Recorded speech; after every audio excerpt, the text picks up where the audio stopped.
Hey there, guys. Welcome to the Boob Business Podcast with me, the original Milk Diva. I am a former labor and delivery nurse and a board certified lactation consultant in Austin, Texas. I'm the owner of Milk Diva Lactation, and I'm also the author of best-selling book called Milked: Finding Your Flow in the First Few Weeks of Breastfeeding. This podcast is all about pulling back the curtain of all the things in breastfeeding and birth land.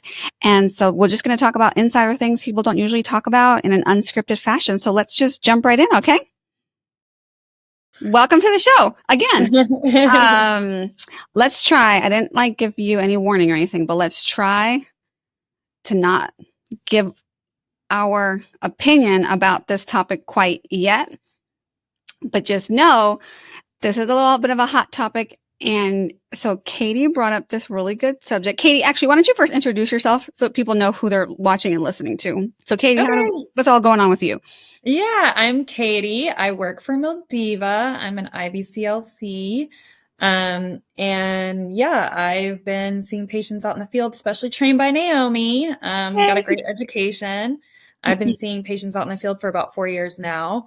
And just kind of brought this topic up to Naiomi, about just something I've been seeing more frequently with patients lately, and it's just been brought up time and time again. So I thought it'd be a good thing to address.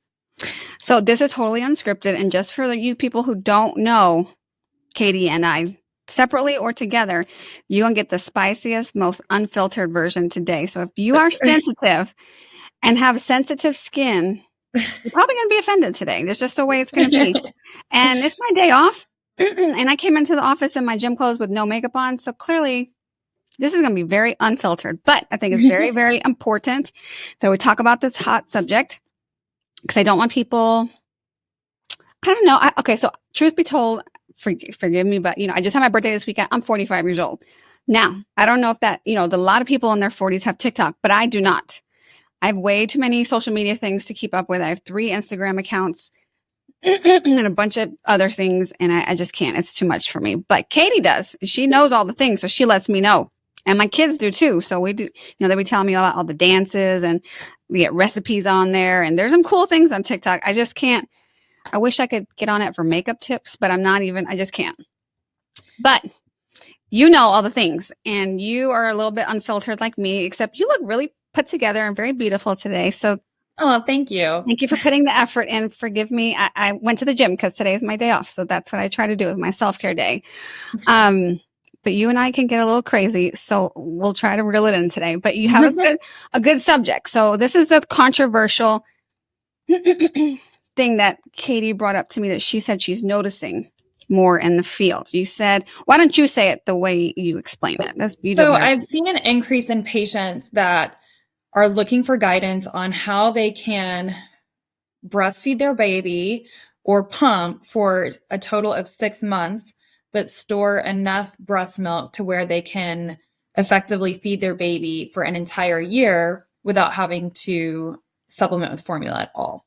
And so that's a plan that a lot of moms have been coming to me with. And I think that... Wait, don't give your opinion yet. Okay. Yeah, I'm not. Okay. Let me try. I guess what I want to say is the interesting thing to me is that moms are coming to me with this plan for their initial visit. So their baby might be a week old or 5 days old, and they're saying right from the get-go, they want to know how they can start implementing this plan into place. Okay. So let's be devil's advocate because so I'm sure somewhere with really creative mind on TikTok put together a really fun video with a cool cover with a very attention grabbing title, that makes it sound like you should totally be doing this. And this is why. So maybe I'm trying to think, what are some reasons? Maybe I think people might think this is a good idea because, instead of this hot mess of a world that I'm in right now, lasting for 12 months, because maybe somebody wants to breastfeed for a year. Maybe I could just do double the work up front and it could be done in 6 months. Is that kind of you're thinking? Yeah, I think it's really appealing to them that they'll be able to provide 100% breast milk for their baby for as long, for the full year, but not have to be physically tied to their baby, 24/7 for an entire year, or not having to be tied to their pump for an entire year. And a lot of them, I think, are planning on going back to work sometime in that time frame, like maybe a 6 month after their baby's born, or even 3 months after their baby's born. And they like the idea of being able to go to work and not pump at work, or not have to be concerned that they're going to have to start supplementing with formula at that time if they choose to wean. Okay. And just so people know, you and I had different breastfeeding experiences. Mine was, damn, this is terrible and hard. And oh my gosh, I'm a undersupplier. And my baby was hard and colicky and fussy the first 6 months. And I could totally see how maybe that kind of marketing would appeal to me if it's like, oh, instead of doing this for a year, I can do it for 6 months. So I can see on the outside looking in that I think that might grab my attention. Now, on your side, you had a different breastfeeding experience. And so if I understand correctly, it was easier for you to breastfeed the second half of the year. Is that right? Tell us more about that. For sure. I feel like by 6 months, especially 6 months, even earlier than that, like 2.5, 3 months, even for some people, breastfeeding becomes very, very easy. If everything is falling into place the way that it should be, if you have an adequate supply, if your baby has good oral function and good signs of transfer, they become little experts at what they're doing. They can start pulling milk out very quickly, and your breast milk is really well regulated at that point in time. So it's not like you're in a never ending cycle of make more, make more, make more. It's well established by like 2.5, 3 months. Then baby latches on, does its thing. And breastfeeding experience, like a breastfeeding session is no longer, 20 to 30 minutes. It can very easily be 10 minutes for some people. And that's not something that people should measure themselves by, but that very well can be where you find yourself if you're breastfeeding at 2.5 or 3 months postpartum. And so at that point, it's much easier. At 6 months, it's super easy. By 1 year, your baby can just like crawl over your shoulder and lap all on their own without any help from you, and just take what they need and then go on their way and run off and play with outlets or whatever it is that they're interested in doing. So it gets very, very easy. It gets very, very short. And your breast health issues are very minor, usually during that time, unless there's some underlying issues like, someone that could be dealing with like severe oversupply or, recurring mastitis or something like that. But typically those types of problems tend to go way down in the later months. Okay. So that's how it was for me. That's great. We have these two different perspectives, because I'm more like, what a hot mess the first couple months are. I can't imagine doing this for a year. It was not like, I was not at all like thinking about doing this for a year. It was so hard. But I also didn't know that it would get easier, or it could get easier, but I also did not have lactation support. So I think there's two takeaways. One, I want you in a second to because I don't think people realize what the milk requirements are for their babies as they get older. And I think people think that I have to make 20 ounces a week, and then soon I'm going to have to make 30 ounces a week, or excuse me, 20 ounces in a 24-hour period for my baby who's maybe 2 or 3 weeks old. And then when they get to be 3 months, I'm going to have to make 30 ounces a day for him or her. And then when they get to be 6 months old, I'm going to have to make 40 and then 50, right? And so tell us a little bit about that. Yeah. So typically babies are maxed out with their milk intake at 3 weeks of life. Not at one time, but over the course of a 24-hour period. When they're about 3 weeks old, they're going to be taking 25 to 30 ounces in a 24-hour period. As long as there's no other, issues in there that, like a premature baby or anything like that. Normal baby, 3 weeks of life, you're going to be making 25 to 30 ounces a day for your baby. Now, how much they take it each time is going to vary, but at the end of the day, it's going to equal about 25 to 30 ounces. And so in the first few weeks after you give birth, you're going from drops of colostrum, so like a teaspoon at a time with each feeding really, really frequently. And then over the course of about 21 days, you're going to go from drops to 30 ounces in a 24-hour period. So the first 3 weeks is really important as far as frequent milk removal and frequent stimulation. So you can get from like 0 to 100 in that short amount of time. Then after that, it's kind of just maintenance. You are at that 25 to 30 ounces at 3 weeks postpartum. And then by 3 months postpartum, you're still at 25 to 30 ounces in a 24-hour period. When your baby's 5.5 months old, they'll still only need 25 to 30 ounces in a 24-hour period, but their tummy is bigger and they're able to hold larger volumes and then spread their feedings out a little bit longer. Or at that age, a lot of them are dropping most of their night feedings. Maybe they still have one night feeding, maybe they have two, maybe they have none, but they'll add those in during the day and they'll be very quick.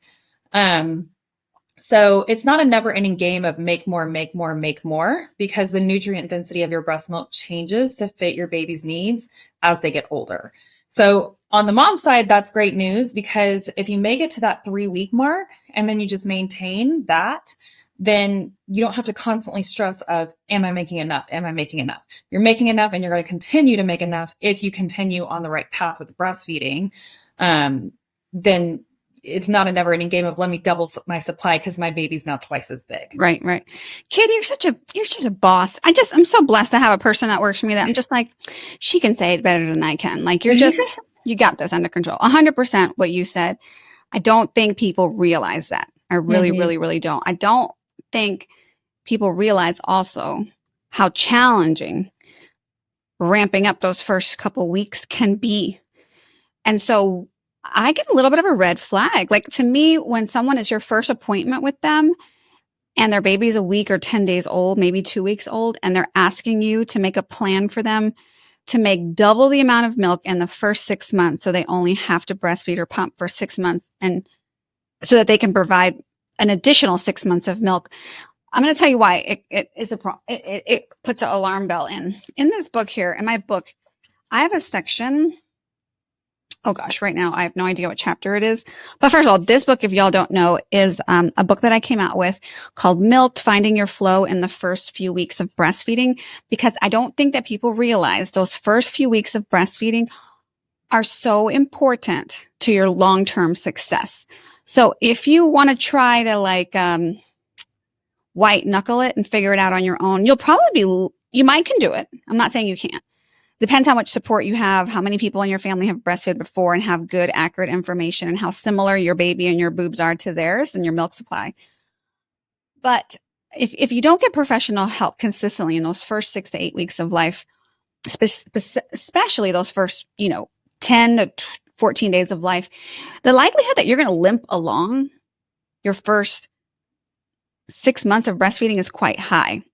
Right. And so then you're like, damn, now who wants to do this? Then you end up like me, like just trying to troubleshoot things out of things that make logical sense in your mind, but don't really make baby sense. So then, and then you're like, why isn't this working out for me? And you just feel very incompetent and just not accomplished at all. But if you get professional help early on, what I call it is kind of like a game of whack-a-mole, where we're trying to really help address the little challenges that come up in this first 6 to 8 week period, because then we can set you on cruise control and then you can start enjoying your breastfeeding experience. But if we don't do that, you can really struggle, and it kind of like is a snowball effect. One small problem becomes a bigger problem and can lead to longer term issues. So, but one of the things I talk about in this book is taking a week by week approach. Yes. And really, it really has to do with your mental health journey. I think it's one of the things I say, I wish someone would have told me, because that's what this book is all about. Like, I wish someone would have told me.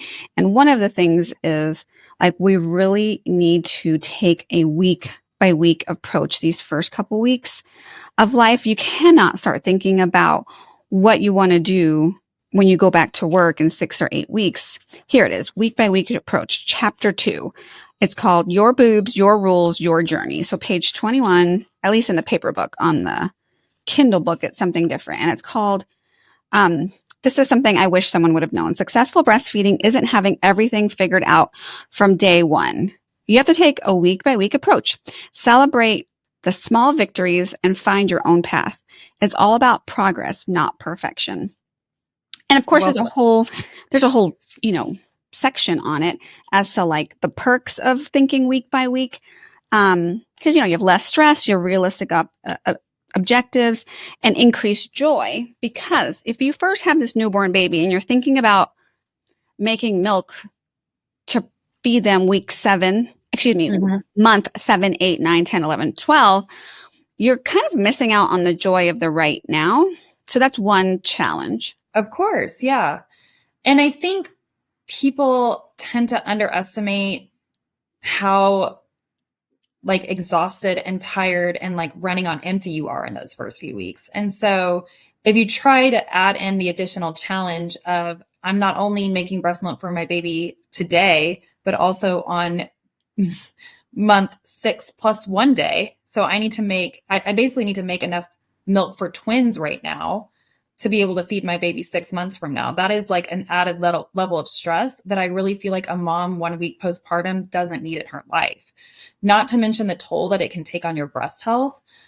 Because when you are going from a teaspoon at a feeding to like maybe 3 ounces feeding 3 weeks later, so 0 to 100, and then adding in that extra stimulation from pumping to store and feed your fridge, it's going to really put a lot of stress on your body that should really be spending a lot of time recovering from giving birth and recovering from the lack of sleep and the hormonal changes and becoming a new mom and getting a new identity and trying to figure out the new dynamics with this new human and your partner and how life works and when we sleep. And, you know, like you said, taking the time to stop and enjoy your baby.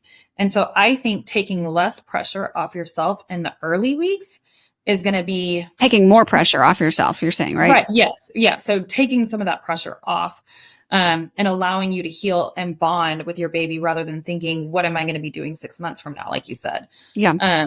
So yeah, that's kind of how I feel, you know, whenever I get to someone's house and I hear this very, very frequently. I might get to someone's house who has a 1-week-old baby and they haven't touched their pump at all. And they say, I am so behind on pumping. I am so behind on storage. I really need help with that. And that could be true. You know, if their baby needs supplementation and they want to supplement with breast milk and perhaps they are an undersupplier, that could very well be true. But if things are going beautifully with breastfeeding and baby's getting exactly what they need from you, you don't have to touch your pump for the first week. If your baby's growing, if your baby is healthy, if your baby's diaper output is good, they're satisfied between feeds, your breast health is intact, then those are some good signs that touching your pump at that point could throw a curveball into your situation that really doesn't need to be there. I want to talk about what some of those curveballs might be. Mm-hmm. I want to say a couple of things though. First, this morning, we as a team had an in-service with a functional health doctor or functional health nurse practitioner to talk about hormones in postpartum and perimenopause phase of life, because some of us are approaching the perimenopause point in our life and we have questions about hair loss and mood and all the things.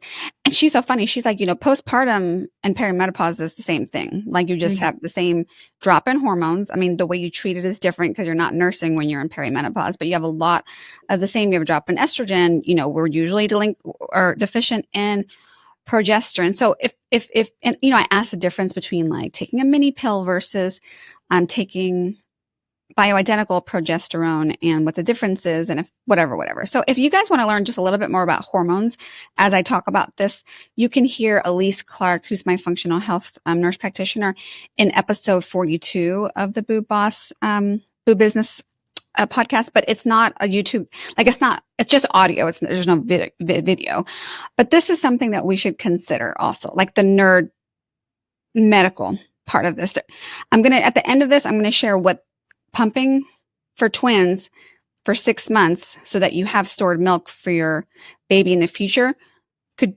do to what your boobs look like. So I'm going to talk about that in a second. But for right now, the medical part of this, the health and nutrition part of this, I'm not sure how many people know this, but shifts in your hormones affect your mood. And one of the biggest trigger for postpartum depression or any mood disorder while you're in this period is a big change in hormones. So let's just picture this. We're feeding our baby and we're pumping because we want to store milk for the second half of their year of, of giving them breast milk. So now we're tricking our body into thinking we have twins. Yep. So now you have, hormones at a certain level for one baby. Now we're up here to hormones for a second baby. So you have these spikes in progesterone and, spikes in prolactin and oxytocin and drops in progesterone. And all these things are going, not just like little spikes and ebbs and flow, but we have these big, spikes and ebbs and flows. And so you're doing that. So right in itself, twin parents, all of those hormones cause a lot more symptoms in your body than doing it just for one baby. But then you have to think about each ounce of breast milk has between 19 and 24 kilocalories. Where is your milk getting all those calories from? From your bones, from your teeth, from your hair, from your bloodstream, right? So I have my calculator here. Let's do some math. If you're, let me see, calculator. Let's say you're on the average, your milk is 20 calories, which is, like I said, it's 19 to 24 calories. So let's call it in the middle. Let's call it 21 calories per ounce. Your baby needs about, let's call it 800 because it's between 750 and 900 milliliters. So, it's 20 calories per ounce. So 800 milliliters is 24 ounces. 24 times 30. Let's see. Sorry, I'm doing my math real here quickly. 26. So let's do 25 ounces times, what did we say? 20 calories. So that's 500 calories. So 500 calories per day. That's for one baby. And if you're doubling it, you're having to burn, that's your body is making a substance that has 500 calories per day to give to your baby. Now I'm just talking about straight calories. I'm not talking about the phosphorus, the iron, the calcium, the potassium, the protein and the fat it's taking. Like, those micronutrients and macronutrients come from somewhere. They're coming from your bloodstream. They're coming from your bones. That's why a lot of people who don't have good nutrition will have dental problems after they nurse their kids for a long time. Now do that times 2. So if that is your plan, you probably need to get a nutritionist on board because your prenatal vitamin is not covering you for all those things. Never mind vitamin D and just all the other things. So you have hormones now that are way off kilter, like way into twin land, which whenever you have that spike and that much change in hormones, that could put you at higher risk for things like Hashimoto's and some thyroid, autoimmune diseases. And that's just something I learned this morning talking with the functional health doctor on our in-service. So thyroid disorders, so that will put you at a higher risk for that. And long-term nutrient deficiencies, unless you are like on your nutrition game, working with a perinatal nutritionist to make sure you're being supplemented for all the things that you're giving your baby, including iron and potassium, calcium, and vitamin D. So there's that part. So not only do you have to work extra to pump more, now you got to get your nutrition game way up because your prenatal vitamin is not cutting it. So a little extra time and money put towards meeting with a nutritionist, on top of the extra time that you're going to be spending pumping. Let me ask you this, Naiomi. What about if you're going to that, level where you're basically feeding twins for 6 months and then you want to stop completely to go back to work? What's going to happen then? You're at really high risk for mastitis. Well, yeah. I don't know if that's what you were fishing for, but it's for sure that, that would be a major, I don't want to go to work week 1 and feel like I have the flu while I'm at work. Or just the discomfort of being engorged and possibly leaking and trying to wean the same time that I'm going back to work. But what about like nutrition level? As far as like as far as the hormonal levels going from really, really high to trying to then suddenly. Yeah. Okay. I see what you're saying. That have an effect as well. I can speak for the hormones. I can't speak for nutrition because I just don't know I would imagine if you just cold turkey stop making a bunch of milk. My main concern is you getting mastitis. I don't think your nutrition will be fine because you're not making that much. You're going to slow the flow of milk, but that's your hormones level being so high from making milk and tricking your body into making milk for twins for 6 months. That doesn't just, if we make an abrupt change, you're even more likely than with one baby. So you're even more likely to suffer from a mood disorder when you're making that change to downregulate your milk supply, depending how slowly or quickly you do it. So if you end up deciding to do this plan and make milk for twins for 6 months, you should probably allow your body at least, you can tell me if you disagree with this, but I would say budget for a minimum of 2 months of slowly going from making milk to twins to 1.5 baby to 1 baby to a half a baby to a quarter baby to no baby. And that might not be enough time, but that would be like the minimum. And that can help protect you from having a severe mood or mental health episode. Not because you're not a mentally stable person, but because of hormones have taken over your body in double the rate that they're intended to. So then if that's the plan and you're doing that safely, giving yourself a 2-month window, then say you're going back to work at 6 months, essentially you would need to start that process at 4 months postpartum, giving yourself less time to meet your goal, or you would be starting that process right at 6 months, but pumping could probably interfere with your work time if you're starting that process right at 6 months, because you wouldn't be able to go to work and then suddenly not be feeding twins and not, which I think is the goal for a lot of people, is to not be pumping at work. But unless you start this and plan for a 4-month, then you are going to be pumping at work to kind of wean from that plan. Right. So in some cases, it's like just getting this information to patients so they know how to plan, or to know what the experience might entail if that's what they're going for. Yeah. And yeah, I would be concerned about the risk of mastitis, the breast health issues, and then the mood issues along with those big spikes and then sudden drop in hormone levels, while having to deal with coworkers and bosses and splitting yourself into 2 different worlds of like home life, work life, being a mom, and learning how to be a working mom all at one time. It seems like a lot. And one thing I think is worth mentioning is that babies are eating solid foods at 6 months. And so they're going to start replacing some of their breastfeeding sessions with meals eventually. So maybe not right when they turn 6 months old, they're going to, start playing with food more at that age. But then as time goes on, they're going to require even less breast milk from you, making the weaning process a lot easier because it's done gradually. And then also taking some of the pressure off of needing to make, that full 30 ounces when they start ingesting more solid foods. Yeah. I will say, I want to bring attention to episode 21, which is called Breast Pain Don't Suffer in Silence. It's a really good podcast episode to listen to so you can see why maybe having a little bit of an oversupply isn't a blessing. And I want people to really know both sides of the coin before they start making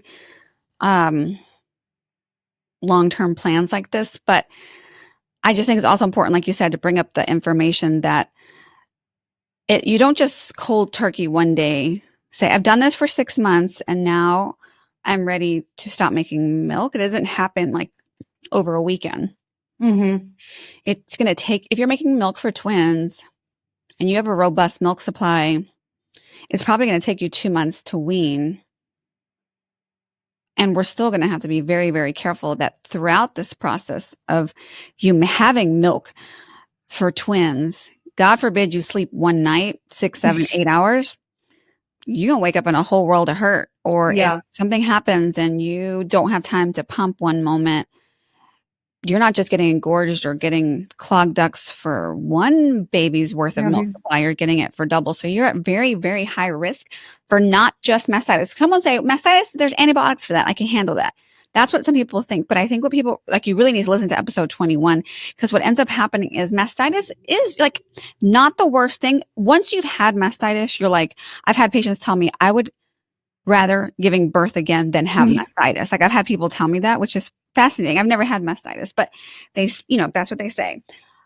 But what people don't always realize is one of the more complex things of an oversupply are getting complications that are not talked about as much, such as a breast abscess, a phlegmon, there's, lots of things that can happen with that breast tissue that require surgery and lots of Yeah. antibiotics and get infected and can come back again and can permanently leave your breast not feeling, but appearing disfigured. And I don't mean to use a scare tactic to discourage someone from making a plan that I want you to make a plan that when you're fully informed, not because TikTok said it was a good idea. Yeah. And so we have, the hormone thing to consider, like how stable how stable in our body are we going to be? Because your baby not only needs your breast milk, they need you. They need like your brain space. They need your TLC. And if you're spending so much time pumping and feeding your freezer, then I just wonder like how your baby is how you're gonna have time to really be present with your baby. But then the breast health part of things, like you brought up, like that means that you're at a very high risk for having these other complications that you may not even know are a thing to consider. You know what I'm saying? And that's the scary part for me. So I just to kind of like imagine the person that came up with this plan or the person that was first successful with this plan. If I had to guess, I would assume it was a person that already found themselves in oversupply and might have already been an exclusive pumper. Because if you're planning to breastfeed your baby directly and continue with this plan, I think the effects of throwing yourself into severe oversupply would definitely be seen in your breastfeeding experience with your baby. So when your baby comes to the breast and you're in severe oversupply, the flow could be too fast for them. They could have adverse effects with direct breastfeeding if they're struggling to coordinate their suck swallow breathe because they're just drinking out of a water hose. You're choking, they're spitting up a lot, they just push away from the breast, they're screaming, they're gassy. So then you could inadvertently really hurt your direct breastfeeding relationship with your baby and then become an exclusive pumper when that wasn't necessarily in your plan. I think the expectation too, for some people, if week 1, they're making just what their baby needs, which is great. That's perfect. That's kind of where I like most of my patients to live.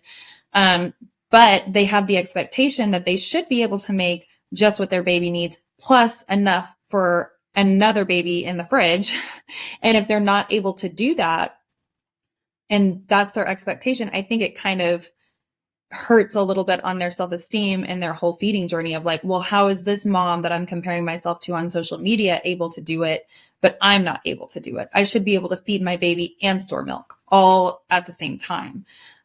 When for a lot of people, they're not physically able to do that. And so I just like to make very clear expectations for people. I think this plan may have came about from a person that was already living in oversupply, and then it kind of happened and they're like, this is a great thing that happened to me as a result of this oversupply and as a result of me being an exclusive pumper, and I want to share it with other people that are in the same position as me. But TikTok doesn't always reach people that are in the same position as you. It's going to reach other people that are watching breastfeeding videos, period. Yeah, that's a really, really good point. Yeah. So I always just like to make it clear to patients that if you're giving your baby exactly what they need, that is wonderful. That is a great place to be. And if you are going back to work and you do have storage goals, then you should definitely work with a lactation consultant to help them so that they can help you meet your goal in a safe way. That's not going to completely interrupt your beautiful breastfeeding relationship that you've established with your baby. Right.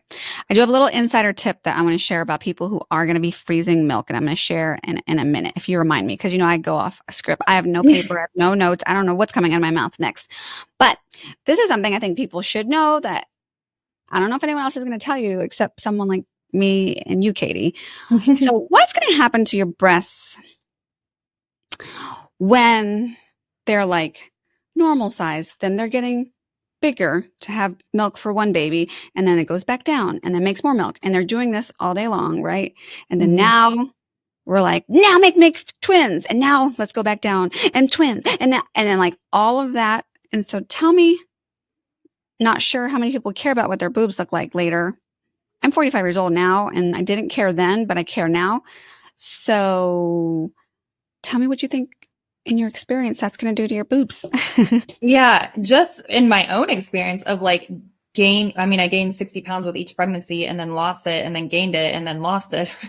Just like any part of your body that is expanding and then going down again, you're going to notice stretch marks will appear.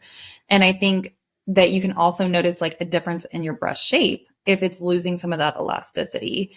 And I also want people to know that if you're listening to this podcast and you're either breastfeeding the first time or you haven't breastfed, if you are doing this in a safe and normal way, just breastfeeding your baby, there's a good chance that your breast can return to normal. Mm-hmm. But the chances of that happening are going to be a lot lower if you're putting them through extreme stress and you're living in that severe engorgement.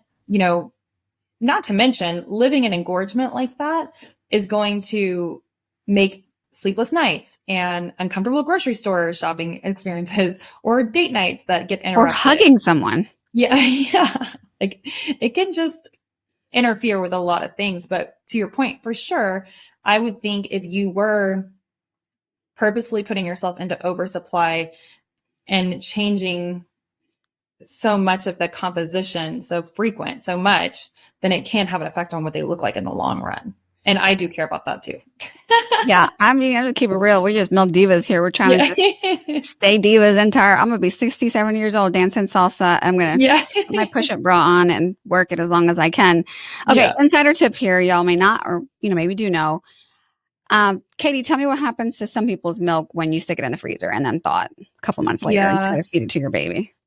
So it can change the taste of the milk. Some people will notice it happen, even in the fridge, if it's in the fridge for too long. So most people should be able to leave I think you said, Naomi, that you recently had a patient. I did. I was going to share.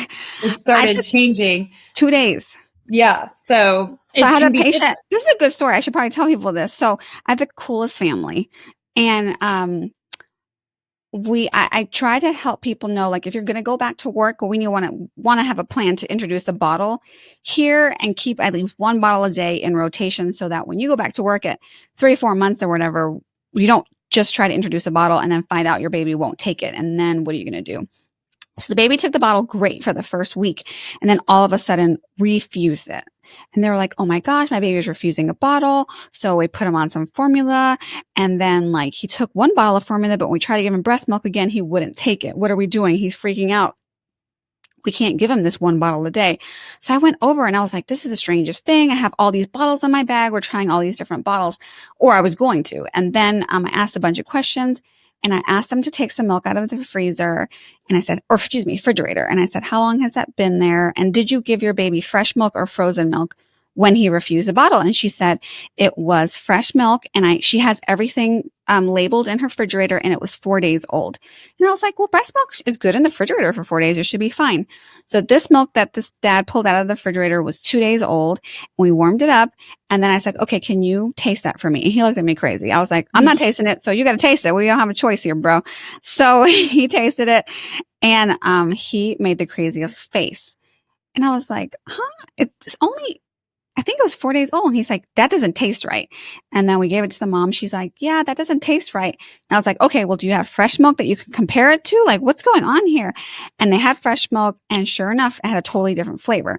So basically the baby was refusing the bottle because the flavor of the fresh breast milk that had never been frozen, changed flavor. So her homework was to figure out, how long she can keep it in the fridge before it changed flavors. And for her, 2 days was the cutoff. After 2 days, it changed flavor. And that happens because some people have an enzyme in their milk higher than other people. And that enzyme is called lipase. And I think what you were going to say is, you make a good point, because I don't think I ever realized that change with the flavor can start happening in the refrigerator. I thought it was just when it got frozen. And so sometimes people feed their freezer with all this milk and they assume their baby's going to drink it. And they've never tested it to see if when they thaw the milk, if it changes flavor or changes smell, or if their baby will accept it, if they would accept it, if they've ever tasted it. Because if your milk changes flavor significantly after being frozen, there is no point of you putting all that milk in the freezer, because the likelihood that your baby's going to drink it is low if it's changing flavor. And also, please don't forget, what if you go away for a week on vacation and you don't realize your freezer lost power for a couple of days, and now that milk has thawed and refrozen, that's a little bit unsafe also. So I don't know if there was anything else you wanted to add to that. No, I just think that would be absolutely devastating if you put so much of yourself into storing for 6 months just to realize that either one, your baby won't take it, or two, you lose it. It So, happens all the time.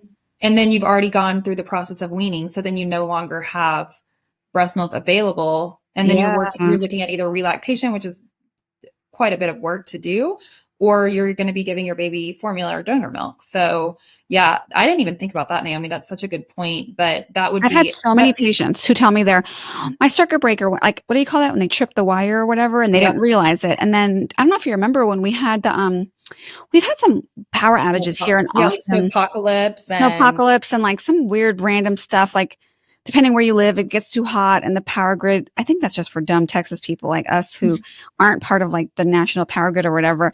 But the point is like stuff can go wrong and you're going to really second guess your life choices. So insider tip, check your milk for high lipase before you start feeding your freezer. And maybe the moral of the story for today is, I don't know even how to summarize the moral of today's story, because we're trying to help our audience make an informed decision to know that plan of feeding a baby plus pumping to make an extra set of milk to feed your future baby and putting it in the freezer is a decision that you really have to count the cost on. And you have to know what the signs are that you might be getting into a little bit of trouble.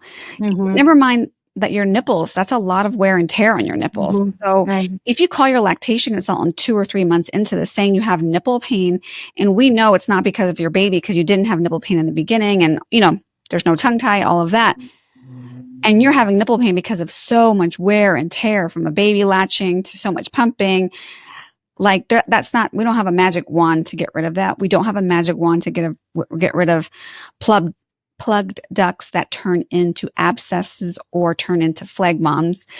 We don't have a magic plan to get rid of, a tube that's draining pus from the abscess because, we have now uncontrolled inflammation in the breast. We don't have a magic trick for, chronic mastitis or inflammatory, I shouldn't say inflammatory, but more like the recurring mastitis that you might get.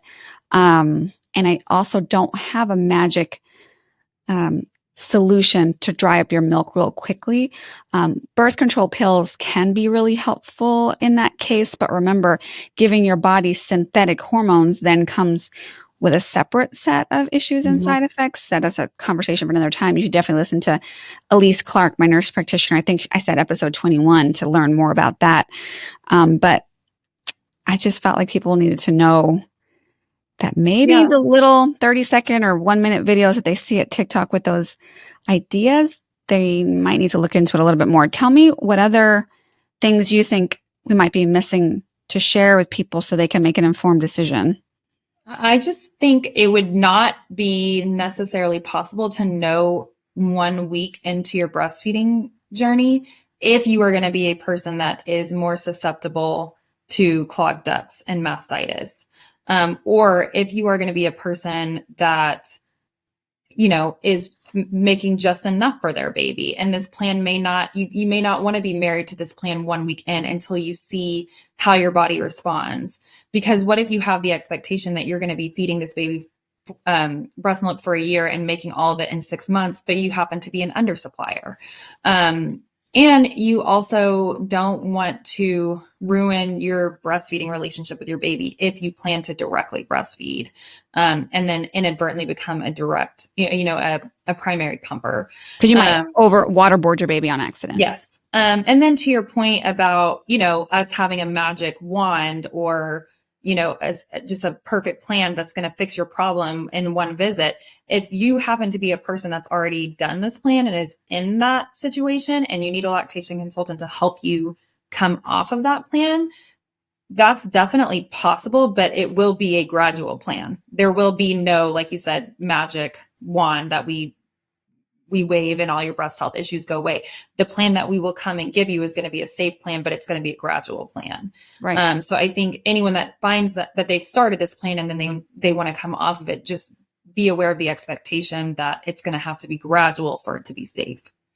Have you ever seen people who pump a lot? I can't remember the term someone told me, but their nipples look like, I don't know what the term is, but they look like pumpers' nipples. Like I don't know if people realize that with all that friction and the pump, even if it's a really good fitting flange, your nipples start to look a little bit different too. So that's something to consider.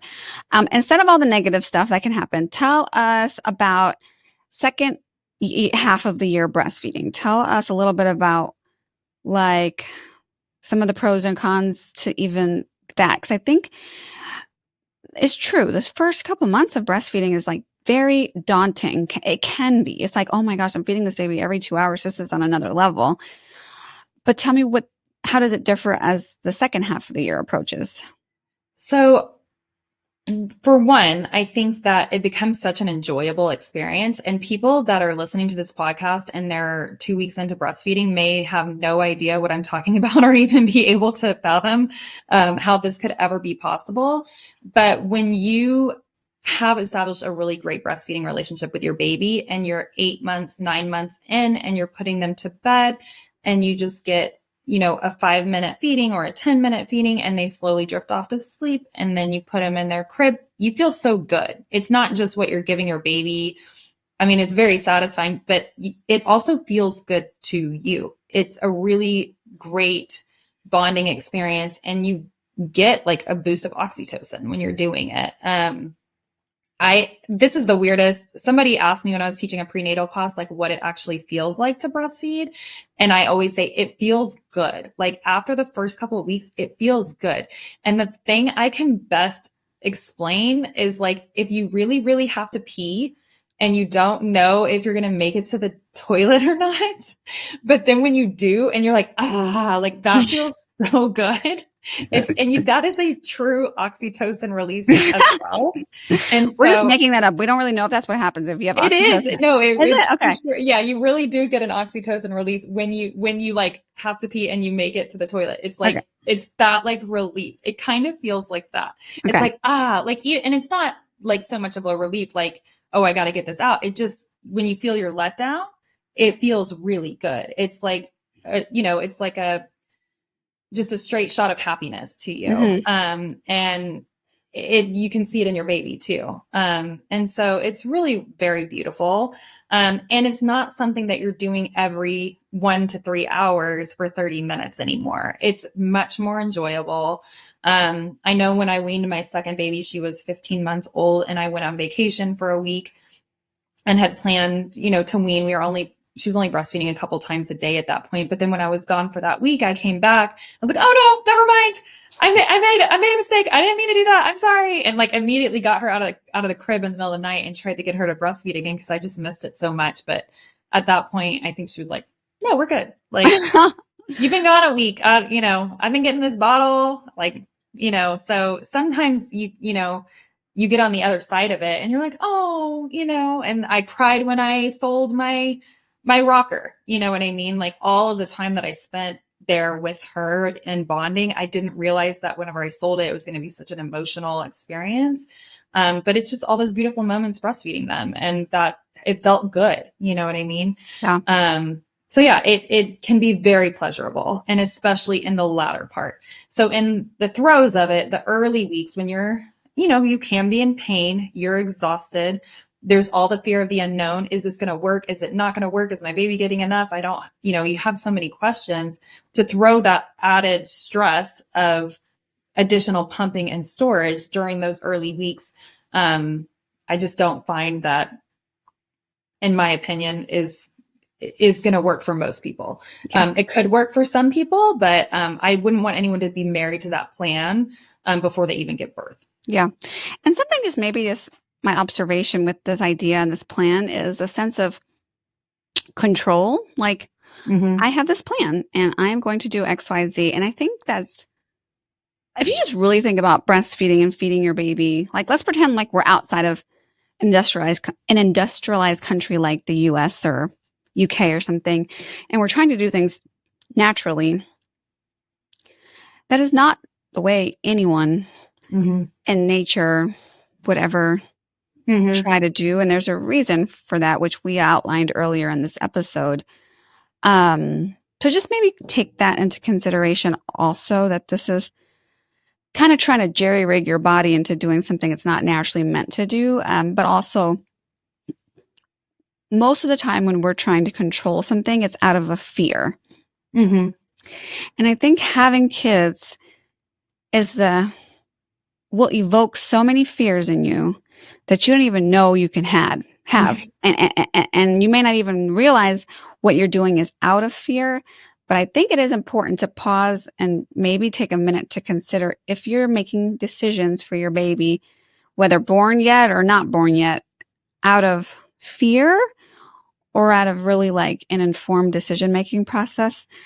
Because I promise you, I can tell you this, having kids, are in college now, those moments of being fearful of things don't go away. But as you mature as a parent, how you manage them will evolve.